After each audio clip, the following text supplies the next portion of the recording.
എൻ്റെ അന്തരാത്മാവിലേക്ക് ഒഴുകിയിറങ്ങിയ ദൈവകരുണ. എൻ്റെ ഈശോയെ, സമൂഹജീവിതം എത്ര ബുദ്ധിമുട്ടേറിയതാണ്. എല്ലാവരും പരസ്പരം നന്മ ആഗ്രഹിക്കുന്നുവെങ്കിലും എത്രമാത്രം തെറ്റിദ്ധാരണകളും കുറ്റപ്പെടുത്തലുകളും. എന്നാൽ ഈശോയെ, നിത്യതയിൽ മാത്രം ഞങ്ങൾ മനസ്സിലാക്കുന്ന അവിടുത്തെ രഹസ്യങ്ങളാണല്ലോ അവ. എങ്ങനെയായാലും നമ്മുടെ വിധികൾ മയമുള്ളവയായിരിക്കട്ടെ. ഒരാത്മീയ പിതാവിന് ലഭിക്കുകയെന്നത് ദൈവത്തിൻ്റെ വളരെ ഉന്നതവും അളവറ്റതുമായ ഒരു കൃപയാണ്. എൻ്റെ ആത്മീയ ജീവിതത്തിൽ അദ്ദേഹത്തെ കൂടാതെ പുരോഗമിക്കുകയില്ലായിരുന്നുവെന്ന് എനിക്ക് തോന്നുന്നു. ഒരു വൈദികൻ്റെ ശക്തി വളരെ അപാരമാണ്.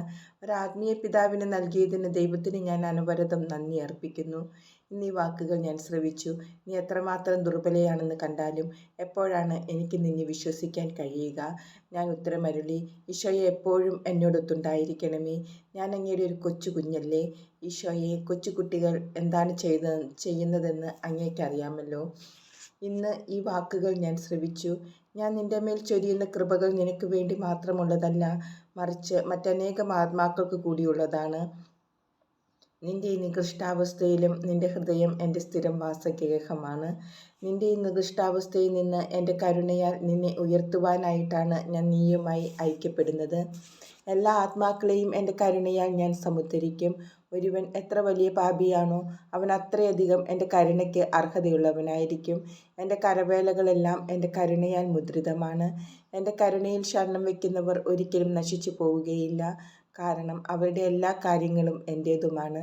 അവരുടെ ശത്രുക്കൾ എൻ്റെ പാദപീഠത്തിന് കീഴിൽ ചിതറിക്കപ്പെടും. ധ്യാനത്തിൽ പങ്കെടുക്കുവാൻ മാത്രം ആരോഗ്യം തരണമേ എന്ന് ധ്യാനത്തിൻ്റെ തലേദിവസം ഈശോനാഥനോട് ഞാൻ പ്രാർത്ഥിച്ചു. കാരണം എൻ്റെ അന്ത്യമാണെന്ന് ചിന്തിക്കത്തക്ക വിധം ഞാൻ രോഗാവസ്ഥയിലായിരുന്നു. എന്നാൽ ഇങ്ങനെ പ്രാർത്ഥിച്ചു തുടങ്ങിയപ്പോൾ തന്നെ എന്തോ ഒരു അസംതൃപ്തി എന്നിൽ നിറഞ്ഞു. ഉടനെ തന്നെ ഈ പ്രാർത്ഥന അവസാനിപ്പിച്ചിട്ട് അവിടുത്തെ തിരുവിഷ്ടത്തിന് എന്നെ പൂർണ്ണമായും സമർപ്പിച്ചുകൊണ്ട് അവിടുന്ന് എനിക്ക് നൽകുന്നതിനെല്ലാം നന്ദി പ്രകാശിപ്പിക്കാൻ തുടങ്ങി.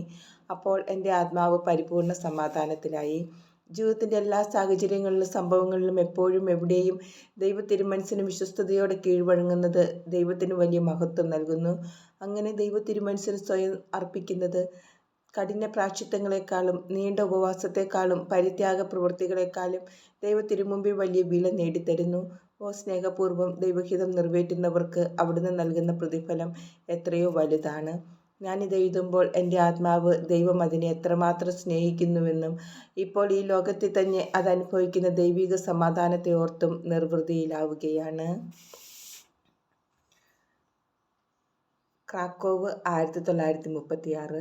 ഓ ദൈവ തിരുമനസ്സേ, എൻ്റെ സ്നേഹമായിരിക്കണമേ. 8 ദിവസത്തെ ധ്യാനം, ഒക്ടോബർ 20, 1936. എൻ്റെ ഈശോയെ, എൻ്റെ ദൈവവും ഗുരുനാഥനുമായ അങ്ങുമായി സംസാരിക്കാൻ മാത്രമായി ഞാനിന്ന് വിജനതയിലേക്ക് പോകുകയാണ്. ഈ ലോകശബ്ദങ്ങളെല്ലാം നിശബ്ദതയിലാകട്ടെ. ഈശോയെ, അങ്ങ് മാത്രം എന്നോട് സംസാരിക്കണമേ. നല്ലിടയനായ ഈശോയെ, അങ്ങയുടെ ശബ്ദം മാത്രമേ എനിക്ക് മനസ്സിലാവുകയുള്ളൂവെന്ന് അങ്ങേക്കറിയാമല്ലോ. എൻ്റെ ഹൃദയാന്തരാളത്തിലെ വിജനതയിൽ ഒരു സൃഷ്ടിക്കും സ്ഥാനമില്ല. അവിടെ അങ്ങ് മാത്രമാണ് രാജാവ്. 5 മിനിറ്റ് നേരത്തെ ആരാധനയ്ക്കായി കപ്പേളയിൽ പ്രവേശിച്ചപ്പോൾ ഈ ധ്യാനാവസരം ഞാൻ എങ്ങനെയാണ് ചെലവഴിക്കേണ്ടതെന്ന് ഈശോയോട് ചോദിച്ചു. അപ്പോൾ ഈ സ്വരം ഞാൻ ആത്മാവിൽ ശ്രവിച്ചു. നീ പൂർണ്ണമായും സ്നേഹമായി രൂപാന്തരപ്പെടണമെന്നാണ് ഞാൻ ആഗ്രഹിക്കുന്നത്. സ്നേഹത്തിൻ്റെ ഒരു പവിത്രമായ ബലിവസ്തുവായി നീ തീഷ്ണതയോടെ കത്തിജ്വലിക്കണം. അനശ്വര സത്യമേ, അങ്ങയുടെ പ്രകാശത്തിൻ്റെ കതിരുകൾ എൻ്റെ മേൽ പതിഞ്ഞ് അങ്ങയെ ആഴത്തിൽ അറിയുവാൻ കൃപ ചെയ്യണമേ. അങ്ങനെ അങ്ങയുടെ അളവറ്റ കരുണയെ യഥോചിതം മഹത്വപ്പെടുത്താൻ ഇടയാകട്ടെ. അതേസമയം ഞാൻ എൻ്റെ ദുരവസ്ഥയുടെ പാരമ്യം മനസ്സിലാക്കുകയും ചെയ്യട്ടെ. ഈ ധ്യാനത്തിൽ കരുണാസമ്പന്നനായ രക്ഷകൻ്റെയും ദൈവമാതാവിൻ്റെയും സവിധത്തിൽ എനിക്ക് വേണ്ടി മാധ്യസ്ഥം വഹിക്കാനായി 2 വിശുദ്ധരെ,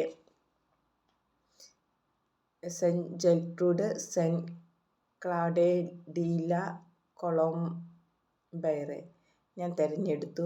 സൃഷ്ടിയെക്കുറിച്ചുള്ള ധ്യാനാവസരത്തിൽ ഒരു പ്രത്യേക സന്ദർഭത്തിൽ സൃഷ്ടാവായ ദൈവത്തോട് എൻ്റെ ആത്മാവ് ഗാഢൈക്യത്തിലായി. ഈ സഹവാസത്തിൽ എൻ്റെ ജീവിതത്തിൻ്റെ ഉദ്ദേശത്തെയും ലക്ഷ്യത്തെയും കുറിച്ച് വ്യക്തമായി ഞാൻ മനസ്സിലാക്കി. സ്നേഹത്തിലൂടെ ദൈവവുമായി ഗാഢൈക്യത്തിലാവുകയാണ് എൻ്റെ ജീവിത ലക്ഷ്യം. ദൈവത്തിൻ്റെ അളവറ്റ കരുണയെ സ്തുതിക്കുകയും മഹത്വപ്പെടുത്തുകയും ചെയ്യുക എന്നതാണ് എൻ്റെ ജീവിതത്തിൻ്റെ ഉദ്ദേശം. വളരെ കൃത്യമായി ശാരീരികമായി പോലും ഇതറിയുവാനും അനുഭവിക്കുവാനും ദൈവം എന്നെ അനുവദിച്ചു. ദൈവം എന്നെ സ്നേഹിക്കുന്നു. അവിടുത്തെ അഗ്രാഹ്യവും അളവറ്റതുമായ ആ സ്നേഹം അറിയുകയും അനുഭവിക്കുകയും ചെയ്തപ്പോൾ ഞാൻ അത്ഭുത പരവശയായി. ദൈവമേ, അവിടുന്ന് ആരാണ്? ഈ പാവം ഞാനെന്താണ്? എനിക്കിതേക്കുറിച്ച് കൂടുതൽ ധ്യാനിക്കുവാൻ പോലും സാധിച്ചില്ല. ഈ രണ്ട് അരൂപികളുടെയും ഐക്യം, അതായത് അരൂപിയായ ദൈവവും വെറും സൃഷ്ടിയായ ആത്മാവും, സ്നേഹത്തിന് മാത്രമേ മനസ്സിലാക്കാൻ സാധിക്കുകയുള്ളൂ. അവിടുത്തെ കൂടുതൽ അറിയും തോറും എൻ്റെ സർവ്വശക്തിയോടുകൂടി പരിപൂർണമായി അങ്ങിൽ ഞാൻ നിമഗ്നയാകുന്നു. എൻ്റെ കരുണയുടെ ആഴം കൂടുതൽ അറിയുന്നതിനായി ഈ ധ്യാനത്തിൽ എപ്പോഴും നിന്നെ ഞാൻ എൻ്റെ ഹൃദയത്തോട് ചേർത്ത് നിർത്തും. എല്ലാ മനുഷ്യരോടും, പ്രത്യേകിച്ച് കഠിന പാപികളോടുള്ള എൻ്റെ അളവറ്റ കരുണ നീ മനസ്സിലാക്കും. നിത്യവ്രത വാഗ്ദാനത്തിനായി വന്ന സഹോദരിമാരിൽ ഒരാൾ ധ്യാനത്തിൻ്റെ ആദ്യ ദിവസങ്ങളിൽ എന്നെ സന്ദർശിച്ചു. അവൾക്ക് ദൈവത്തിൽ യാതൊരു ശരണവുമില്ലെന്നും അതിനാൽ ചെറിയ കാര്യങ്ങൾ പോലും അവളെ നിരാശപ്പെടുത്തുന്നുവെന്നും എന്നോട് വെളിപ്പെടുത്തി. ഞാൻ ഉത്തരം നൽകി, സഹോദരി, ഇത് എന്നോട് പറഞ്ഞത് നന്നായി. ഞാൻ നിനക്ക് വേണ്ടി പ്രാർത്ഥിക്കാം. അവിശ്വാസം ഈശോയെ എത്രമാത്രം വേദനിപ്പിക്കുന്നുവെന്നും പ്രത്യേകിച്ച് തിരഞ്ഞെടുക്കപ്പെട്ടവരുടെ അവിശ്വാസം അവിടത്തേക്ക് വളരെ അധികം വേദനാജനകമാണെന്നും ഞാൻ അവളോട് പറഞ്ഞു. നിത്യവ്രതത്തോടുകൂടി കൂടുതൽ ആഴമായ വിശ്വാസത്തിൽ ജീവിക്കാനായി പരിശ്രമിക്കുമെന്നും അവൾ എന്നോട് പറഞ്ഞു. ദൈവത്താൽ പ്രത്യേകം തിരഞ്ഞെടുക്കപ്പെട്ട് സന്യാസ ജീവിതം നയിക്കുന്ന, ആത്മീയ ജീവിതത്തിൽ വളരെ മുന്നേറിയ ആത്മാക്കൾക്ക് പോലും തങ്ങളെ പൂർണ്ണമായും ദൈവ തൃക്കരങ്ങളിൽ സമർപ്പിക്കാനുള്ള ധൈര്യമില്ലെന്ന് എനിക്ക് മനസ്സിലായി. ദൈവത്തിൻ്റെ അളവറ്റ കരുണയെയും ഉന്നതമായ നന്മയെയും കുറിച്ച് വളരെ കുറച്ച് ആത്മാക്കൾക്ക് മാത്രമേ അറിവുള്ളൂ. അതുകൊണ്ടാണ് ഇങ്ങനെ സംഭവിക്കുന്നത്. ഇന്ന് ദൈവത്തിൻ്റെ മഹിമപ്രതാപം എന്നെ വലയം ചെയ്തു. അതെപ്പോഴും എന്നോട് കൂടെയുണ്ടായിരിക്കുകയും ഉന്നതമായ ദൈവഭയം എന്നിൽ ഉണർത്തുകയും ചെയ്തു. ഇത് അടിമത്തത്തിൽ നിന്നുണ്ടാകുന്ന ഭയമല്ല, ബഹുമാന ആദരവുകളിൽ നിന്നുള്ളതാണ്. അവ രണ്ടും തീർത്തും വ്യത്യസ്തമാണ്. ദൈവത്തിൻ്റെ അത്യുന്നത മഹത്വത്തെക്കുറിച്ചുള്ള അറിവിൽ നിന്നും അവിടുത്തോടുള്ള സ്നേഹത്തിൽ നിന്നുമുള്ള ദൈവഭയമാണ് എന്നിലുളവായത്. ഇതിൽ ആത്മാവ് ആനന്ദിക്കുകയാണ്. ദൈവത്തിനെതിരായി ചെയ്യുന്ന ഏറ്റവും ചെറിയ പാപത്താൽ പോലും ആത്മാവ് വിറകൊള്ളുന്നു. എന്നാൽ അതിനെ പീഡിപ്പിക്കുകയോ അതിൻ്റെ സന്തോഷത്തെ നശിപ്പിക്കുകയോ ചെയ്യുന്നില്ല. സ്നേഹം സർവ്വപ്രധാനമാകുമ്പോൾ എല്ലാം മനോഹരമായിരിക്കും.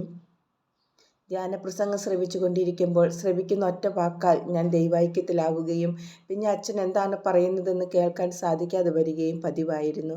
ഈശോയുടെ കരുണാർദ്രമായ തിരുഹൃദയത്തോട് ഞാൻ വളരെ അടുത്താണെന്നും എൻ്റെ അരൂപി മുഴുവനായും ദൈവത്തിൽ ആഴ്ന്നിരിക്കുകയാണെന്നും എനിക്കറിയാം. അനേകം മണിക്കൂറുകളിലെ ബൗദ്ധിക അന്വേഷണത്താലും ധ്യാനപ്രസംഗങ്ങളാലും ലഭിക്കുന്ന അറിവിനെ അതിശയിക്കുന്ന അറിവ് ആ ഒരു നിമിഷം കൊണ്ട് എനിക്ക് സംസിദ്ധമാകുന്നു. ആത്മീയവും ഭൗതികവുമായ കാര്യങ്ങളെ ദൈവം കാണുന്ന അതേ വിധം മനസ്സിലാക്കുവാൻ പെട്ടെന്ന് ഒരു ആത്മീയ പ്രകാശം എനിക്ക് ലഭിക്കുന്നു. ഈ ധ്യാനാവസരത്തിൽ ഈശോ തന്നെ എൻ്റെ ആത്മാവിൽ പ്രവർത്തിക്കുന്നതായി ഞാൻ കണ്ടു. അവിടുത്തെ പ്രസാദവരത്തോട് വിശ്വസ്തത പുലർത്താൻ പരിശ്രമിക്കുക മാത്രമേ ഞാൻ ചെയ്യേണ്ടിയിരുന്നുള്ളൂ.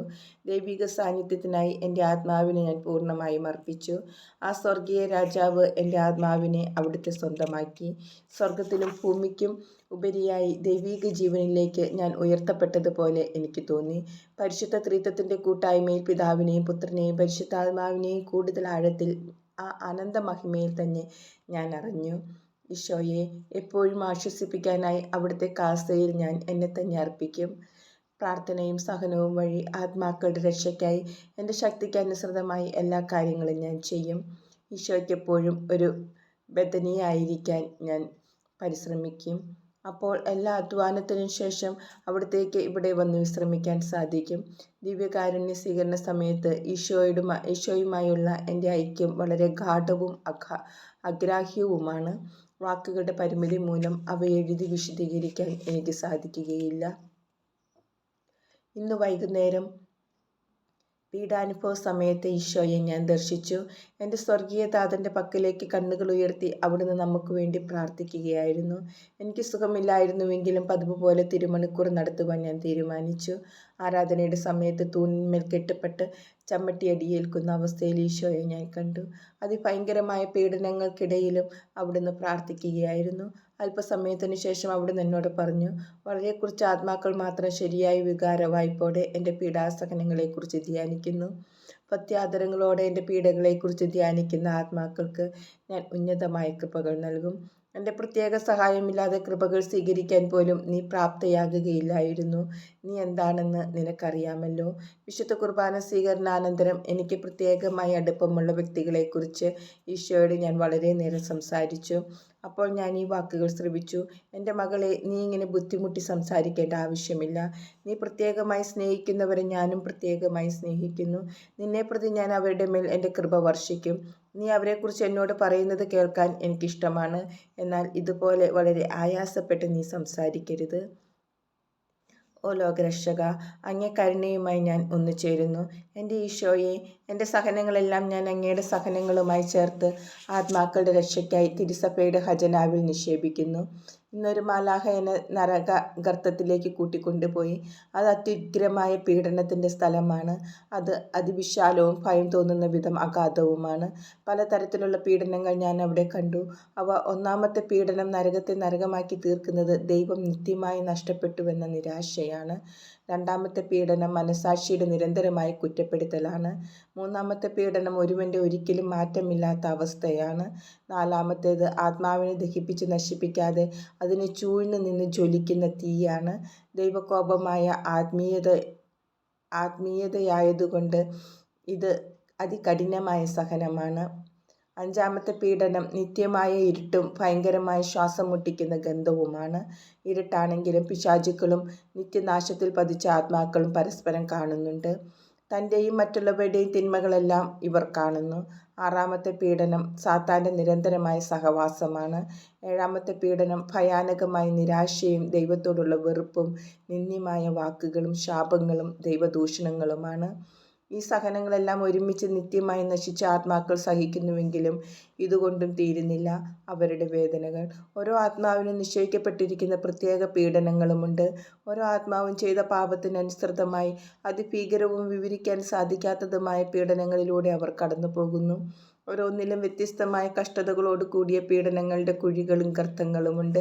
സർവശക്തനായ ദൈവം എന്നെ താങ്ങിയില്ലായിരുന്നുവെങ്കിൽ ഈ പീഡനങ്ങളുടെ ദർശനത്തിൽ തന്നെ ഞാൻ മരിച്ചു പോകുമായിരുന്നു. പാപം ചെയ്യാൻ ഉപയോഗിച്ച അവയവത്തിന് നിത്യമായ പീഡനങ്ങൾ അനുഭവിക്കേണ്ടി വരുമെന്ന് പാപികൾ അറിഞ്ഞിരിക്കട്ടെ. നരകം എന്താണെന്ന് ആർക്കും പറയാൻ സാധിക്കുകയില്ലെങ്കിലും നരകമില്ല എന്നും ആരും അവിടെ പോയിട്ടില്ല എന്നും ഒരാത്മാവ് ഒഴികഴിവ് പറയാതിരിക്കാനായി ദൈവം നിർദ്ദേശിച്ച പ്രകാരമാണ് ഞാനിത് എഴുതുന്നത്. ഞാൻ സിസ്റ്റർ ഫൗസ്റ്റീന. ദൈവകൽപ്പനയാൽ നരകത്തിൻ്റെ അസ്തിത്വത്തെക്കുറിച്ച് സാക്ഷ്യം നൽകാനും ആത്മാക്കളോട് അതേക്കുറിച്ച് പറഞ്ഞു കൊടുക്കുവാനുമായി നരകം സന്ദർശിച്ചു. ഇപ്പോൾ ഇതേക്കുറിച്ച് സംസാരിക്കാൻ എനിക്ക് സാധിക്കുകയില്ല. എന്നാൽ ഇതെല്ലാം എഴുതി വയ്ക്കണമെന്ന കൽപ്പന ദൈവത്തിൽ നിന്ന് എനിക്ക് ലഭിച്ചിരുന്നു. പിശാചുക്കളെല്ലാം എന്നെ അത്യധികം വെറുക്കുന്നുവെങ്കിലും ദൈവകൽപ്പനയാൽ അവർ എന്നെ അനുസരിക്കേണ്ടി വരുന്നു. ഞാൻ എഴുതിയത് യഥാർത്ഥത്തിലുള്ള കാര്യങ്ങളുടെ നേർചിത്രം മാത്രമാണ്. അവിടെ ഞാൻ പ്രത്യേകം ശ്രദ്ധിച്ച ഒരു കാര്യം നരകത്തിൽ പതിച്ചിരിക്കുന്ന ആത്മാക്കളിൽ ഭൂരിഭാഗവും നരകമുണ്ടെന്ന് വിശ്വസിക്കാൻ മടിച്ചവരാണ് എന്നുള്ളതാണ്. തിരിച്ചു വന്നപ്പോഴും ആ ഞടുക്കത്തിൽ നിന്ന് ഞാൻ മോചനം നേടിയിരുന്നില്ല. എത്ര കഠിനമായി ആത്മാക്കൾ അവിടെ സഹിക്കുന്നു. തൽഫലമായി പാപികളുടെ മാനസാന്തരത്തിനായി തീവ്രമായി പ്രാർത്ഥിക്കുകയും ദൈവകരുണ അവരുടെ മേൽ ചൊരിയുന്നതിനായി അനസ്യൂതം യാചിക്കുകയും ചെയ്തുകൊണ്ടിരിക്കുന്നു. ഓ എൻ്റെ ഈശോയെ, ഒരു ചെറിയ പാപം പോലും ചെയ്ത് ദൈവത്തെ വേദനിപ്പിക്കുന്നതിനേക്കാൾ ലോകാവസാനം വരെ അതികഠിനമായ പീഡകൾ സഹിക്കുവാൻ ഞാൻ ആഗ്രഹിക്കുന്നു.